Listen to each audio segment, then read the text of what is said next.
अब देखिए समय कैसे बदलता है।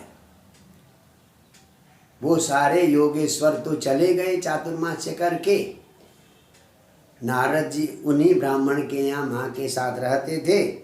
एक दिन उनकी माँ गाय का दूध काटने के लिए गई थी। संध्या का समय था, अंधेरा था।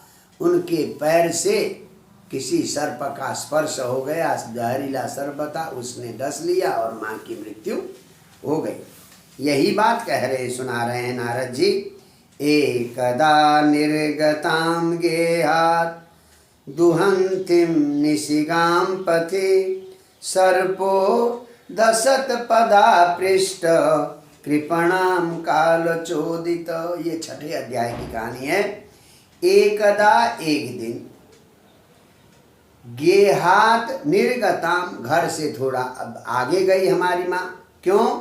दुहंतिम, गाय का दूध काटने के लिए। निशी रात्रि का समय था, चली गई गांव दुहंतिम। तो जब जा रही थी तो रास्ते में ही पदास्पृष्ट सर्प, उनके पैर से सर्प का स्पर्श हो गया और सर्प ने फट से डस लिया। तो काल चोदित सर्प, मानो काल ने ही प्रेरित किया हो। सर्प ने डस लिया और माँ की मृत्यु हो गई। अब नारद जी को पूर्ण ज्ञान प्राप्त हो ही गया था, भगवत अनुराग था ही।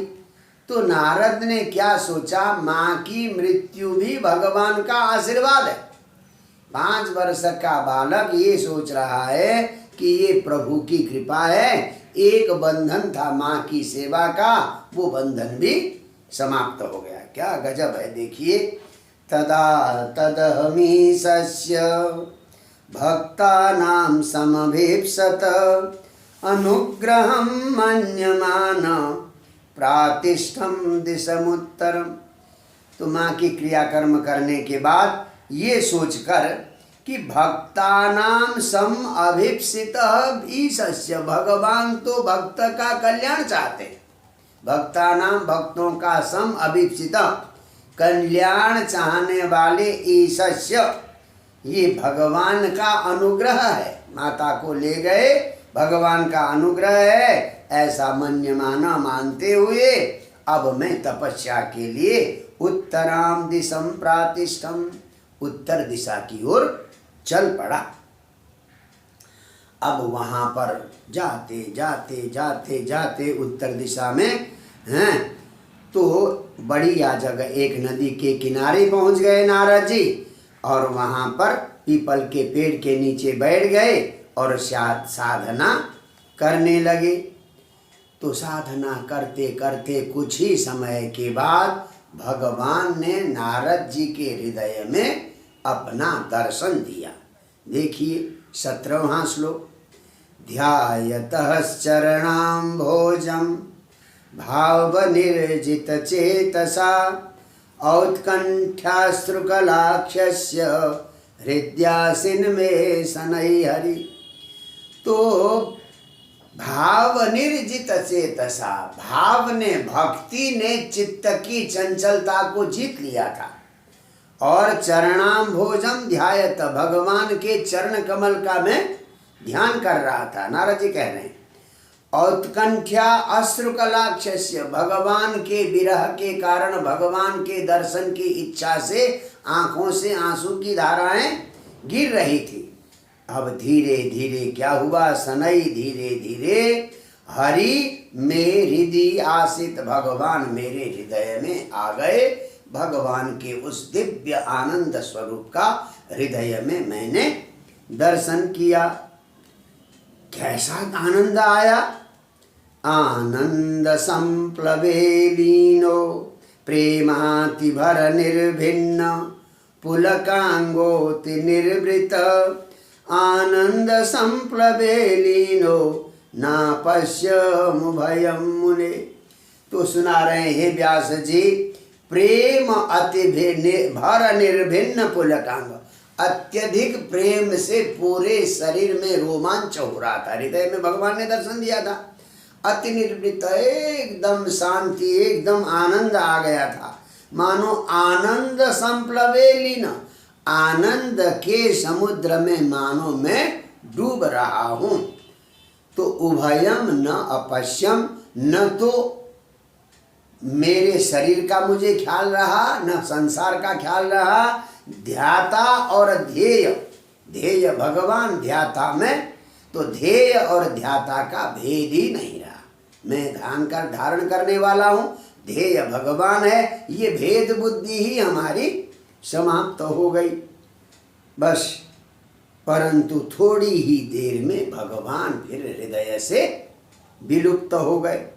बार बार कोशिश करता पर दोबारा भगवान मेरे हृदय में नहीं आए। बड़ा व्याकुल होने लगा, एकदम परेशान होने लगा। तब आकाशवाणी हमें सुनाई दी। नारद जी कहते हैं, हंतास्मिन् जन्मनि भवान मां द्रष्टुमिहार्हति, अविपक्व कषायानां दुर्दर्शोऽहं कुयोगिनाम। तो आकाशवाणी ने कहा, भाई अस्मिन् जन्मनि, इस जन्म में, माम भवान द्रष्टुम न अर्हति, आप मुझे दोबारा दर्शन नहीं कर पाओगे। हाँ, बोले क्यों? अविपक्व कषायानाम, अभी आपके कर्म विपाक, कर्म का जो कषाय है वो अभी पका नहीं है। तो जब तक कर्म का विपाक पका नहीं है तब तक साधकों को मैं दिखाई नहीं देता हूँ। अभी तुम्हें साधना करनी होगी। हाँ, तो इस प्रकार से भगवान ने कहा कि अब जो है धीरे धीरे मेरा चिंतन करो, मेरा गुणानुवाद करो, तो समय आने पर तुम्हें दर्शन अवश्य प्राप्त होगा। तो ये आकाशवाणी हुई। तो इस आकाशवाणी के अनुसार नारद जी भगवत कीर्तन करते चलते, समय आया, उनका शरीर, पांच भौतिक शरीर गिर गया। और जब प्रलय में भगवान सब कुछ, संसार का प्रलय, जब प्राकृतिक प्रलय होता है तो सब कुछ प्रकृति सहित सारे जीवात्मा परमात्मा में मिल जाते हैं। वहाँ जब मिलने के बाद जब दोबारा सृष्टि हुई तो मैं ब्रह्मा पुत्र के रूप में, ब्रह्मा की गोद से नारद के रूप में मैं प्रकट हुआ हूँ। और भगवान ने मुझे वीणा दी है, इस वीणा को बजाता हुआ मैं चलता हूँ। कहते हैं 33वां श्लोक देखें, देवदत्ता मिमां वीणां स्वर ब्रह्म विभूषितां मूर्छयित्वा हरिकथां गायमानश्चराम्यहम्। तो देवत भगवान साक्षात कृष्ण ने ये वीणा दी है। देवता भगवान के द्वारा दी हुई इस स्वर ब्रह्म से युक्त वीणा को बजाता हुआ और हरि कथा गाते हुए मैं चलता रहता हूँ। तो इस प्रकार से अपने पूर्व जन्म की बात यहाँ पर नारद ने बताई।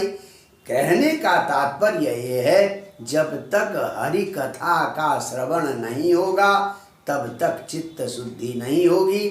जब तक चित्त शुद्धि नहीं होगी तब तक मन की व्याकुलता समाप्त नहीं होगी।